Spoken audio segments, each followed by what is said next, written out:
अस्सलाम वालेकुम जी, वेलकम करता हूँ आपको मुर्तज़ा गार्डन चैनल पे। तो आज का मेरा टॉपिक है ये स्नेक प्लांट के ऊपर बात करने का।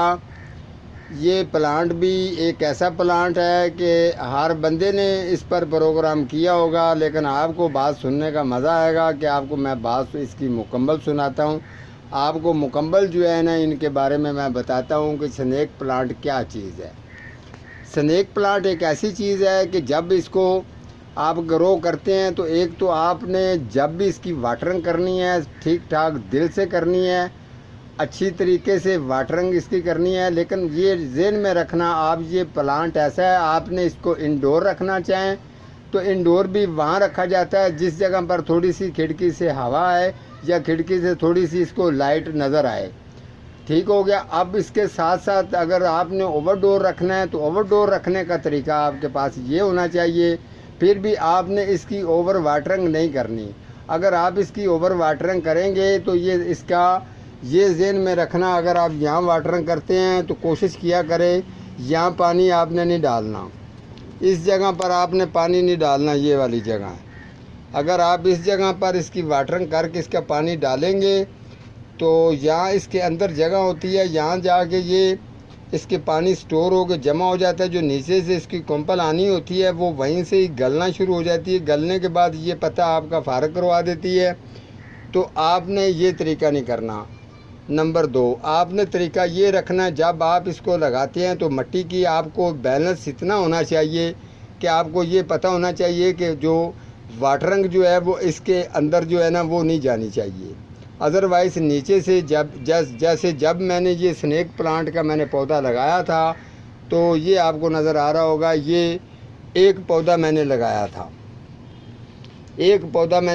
था। एक के साथ पहले इसने एक बच्चा दिया, ये वाला ये अभी बड़ा हो गया है। इसके साथ उसके बाद क्या हुआ, अब इसने क्या तरीका किया है, इसकी लिमिट देखें आप, पूरा टेबल टाइम बताया करें। ये नहीं है कि आप कहें कि ये अब ये सीधा है तो ये पूठा है, ऐसे नहीं करके दिखाया करें। वो बात किया करें जो मुकम्मल होती है। ये कम से कम अगर ये टाइम ले जाता है, कम से कम 6 से 7 महीने भी ये ले सकता है। जब ये फिर इसकी ग्रोथ स्टार्ट हो जाती है तो फिर अगर कोई कहे ना कि ये रुकेगा तो फिर ये रुकता नहीं है।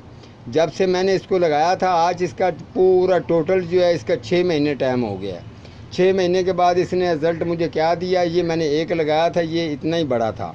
इसके साथ एक बच्चा इसने ये निकाला है नंबर 1। इसके साथ जो 2 पौधे इसने और 4 निकाले हैं। एक ये है, ये आपको नज़र आ रहा होगा। इसके साथ साथ एक ये है, इसके आगे चले जाएं, एक ये वाला है, 3 इसके साथ आ जाएं, 1 2 3 और एक इसकी बैक पे है, ये है। इसको कहते हैं कारागरी। ये ज़हन में रखना, जब ये वाला जो आपको नज़र आ रहा है जो मैं हटा रहा हूँ, ये वाला एक लकड़ी का बोरा होता है। ये मैं इसीलिए पौधों के साथ डालता हूँ। जब इसकी वाटरिंग होती है तो वाटरिंग होने के बाद जो है ना ये जो इसको गलने का ख़र्चा होता है ये गलने नहीं देता, ये बिल्कुल इसके साथ होता है। इसको जो है ये बोरा है, इसको अपने ये इस पौधे को बिल्कुल ये सेफ़ कर लेता है। वाटरिंग नीचे की तरफ चली जाती है लेकिन ये पौधा जो है ना ये सेफ़ रहता है। अगर अदरवाइज़ थोड़ी ओवर वाटरिंग भी हो चुकी है तो ये जो है ये पानी खुद पी लेता है, आपको महसूस हो जाएगा। उसके अलावा जो है ना ये थोड़ी सी नमी भी रखेगा। तो ये बात आपने ज़हन में रखनी है। स्नेक प्लांट एक ऐसा प्लांट है, आपने इसको जब 15 दिन के बाद 10 दिन के बाद ख़ास तौर पे रूटीन रखें। 10 दिन के बाद इसको हल्की हल्की सी आपने खाद डालनी है। उसके अलावा बिल्कुल इसको बालू मिट्टी में नहीं लगाना। आधी मिट्टी वो बालू मिट्टी होनी चाहिए, आधी मिट्टी पक्की मिट्टी होनी चाहिए। जो पक्की मिट्टी आम होती है उस मिट्टी, दोनों मिट्टियों को मिक्स करके उसके अंदर आपने थोड़ी सी गोबर खाद डालनी है। आपका ये मटेरियल कंप्लीट हो गया। उसके बाद आप कोशिश किया करें कि इसको जो है ना ये ग्रो हो जाता है, लेकिन ये ज़हन में रखना ये एक पौधा मुकद्दर वाला है, ये तो बात हकीकत है। लेकिन आपने दिल से दुरूद शरीफ पढ़ के आपने जब भी जाना है तो इसको आपने हाथ लगा के जाना है, तो ये खैर बरकत के लिए बेस्ट होता है पौधा, ये ज़हन में रखना। तो दूसरा, आपने जब इसको ये वाटरिंग वगैरह जब भी करनी है तो ये चीज़ ज़हन में रखें। अगर आप चाहें तो आप इसकी डस्टिंग भी कर सकते हैं। उसके अलावा अगर आप चाहते हैं कि हमारा जो पौधा है इसका रिज़ल्ट ज़्यादा नज़र आना चाहिए तो कोशिश करें इसको बड़े पॉट में लगाएं ख़ास तौर पर पॉट 14 हो सके तो 18, ये प्याले के अंदर भी चल जाता है। अगर आप इसको छोटे पॉट के अंदर जितने ज़्यादा पौधे आप घुसा के लगाएंगे, ज़्यादा जोड़ के नीचे लगाएंगे, पौधे नीचे से गलेंगे। फिर अगर इसकी जो जड़ें हैं, ये मैं आपको बता दूं, इसका तल्लक अदरक फैमिली से है। अदरक जैसे अदरक होती है, ये ज़हन में रखना।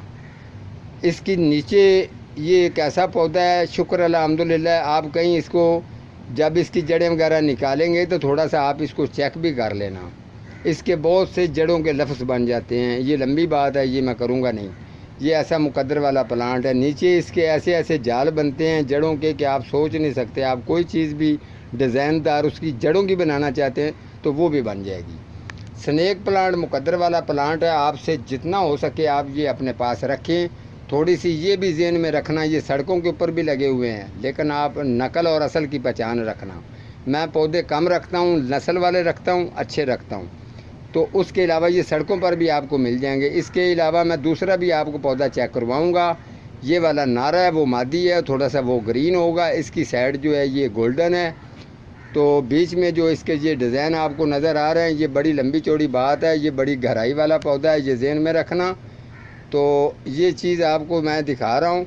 कुछ लोग जो हैं वो इसमें गंदी गंदी मिट्टी डाल के, गंदी गंदी चीज़ें डाल के, वेस्ट डाल के इसको ग्रो करते हैं, वो ना किया करें। बिल्कुल इसको फ्रेश मिट्टी डालें, बालू मिट्टी, ठीक है। बालू मिट्टी, उसके साथ मैंने आपको बता दिया है पक्की मिट्टी, उसके साथ डिकम्पोज किया हुआ गोबर, ठीक है। वो इसको खुराक देनी है। नई नई चीज़ों को, इसकी खूबसूरती देखने के लिए आप वो कोशिश करेंगे। अगर हो भी जाएगा तो वो आर्जी तौर पर खूबसूरत दिखाई देगा, लेकिन वो नसीब और मुकद्दर वाली चीज़ वो नहीं रहेगी। ये ज़हन में रखना। तो आप जिस तरीके देखें ना, कदर क्या चीज़ होती है। जैसे अब गार्डन मास्टर जो है वो हमारी कितनी इज़्ज़त कदर करता है, तो हमारा भाई है, हम भी उनकी इज़्ज़त कदर करते हैं। ये चीज़ होती है, हम उनको समझ आती है हमारी कि मैं क्या कहता हूँ और कितनी देर हो, क्या वो मुझे जान चुके हैं, उनको इस बात का इल्म है। ऐसे कोई बंदा आगे नहीं आता। तो मैं उनका भी शुक्रिया अदा करता हूँ, उन्होंने मेरी हेल्प की है। तो आप सब भाइयों का शुक्रिया अदा करता हूँ जो आज मेरे साथ हैं। तो उम्मीद करता हूँ आज का मेरा टॉपिक है जो ये आपको अच्छा लगा होगा। अगले किसी नए प्रोग्राम के साथ मिलूँगा, तब तक अल्लाह निगहबान।